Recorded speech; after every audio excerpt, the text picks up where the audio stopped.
For the most part, even if it's a small race, they tell you like you'll be assigned a number and you go to the rack and you put your bike where the number is. Underneath my bike, I have a transition mat. You can even use a towel. You don't have to invest in a mat. And then on the towel, I spread everything out. So I put usually I put my helmet on my bike in between the TT bars so that when I run to my bike, I could just pick it up, put it on my head. I don't leave my shoes clipped in. I'm actually one of those people. I run like a doofus with my shoes on, and then I hop on the bike. I am not that coordinated to be able to just, clip it, like leave them clipped in. So yeah, I put my shoes on. So after I take off my wetsuit, or if you have a swim skin, if it's not a wetsuit legal race and the water is above, I think 76 degrees. So I strip that off. I run, to my bike, and the very first thing I do is always put my helmet on, strap it, make sure that it's okay.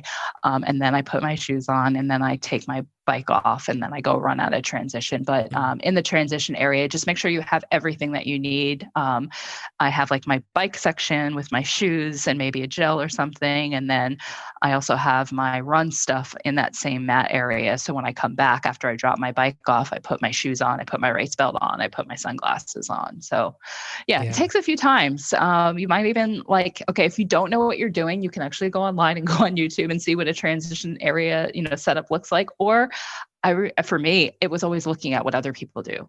Like even when I went to as experienced as I am now, when I was at Kona, I was looking at other people's transition areas, like what they had set up, and even their bags with nutrition and stuff. I was kind of taking a peek, like, well, what did they put in? So, yeah. Yeah, it's a whole process, and it definitely would contribute to the overwhelming feeling somebody might have if they're really nervous about the race, right? Like, even though it's a small portion of the race, it's funny how we can fixate on that, and that can actually end up being the source of stress, whereas we spend so much time on the bike or on the run or on the swim. Mm-hmm. It's kind of funny how that works. On the shoe side of things, do you use like shoes that have like any sort of like quick draw laces or any other format, or is it just standard laces, and do you take the time to tie them? How do you work that out? No, for my run shoes, I do have quick laces. I do find that makes a difference. And I don't want my shoelaces so your feet are usually wet and stuff, and your laces could easily become untied. And it saves time just having the quick laces, quickly sticking my feet in my shoe and just kind of pulling them and going off. So I save a lot of time that way. So I do recommend that.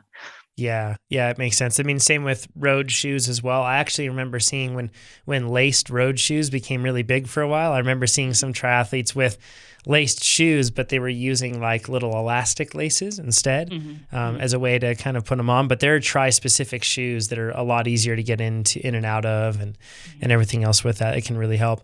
It's funny that you mentioned like having the shoes clipped in, and I know that like that's like a thing that a lot of people want to do because it looks pro and everything else, and then just like, it's super fast. But it's kind of along the same lines of when you get off the bike and you come into T2, like there's also a temptation, I think, for a lot of people to look like a cyclocross rider or something, and like, casually swing the leg over and then just like hop off and be able to just run really easily. But I do that.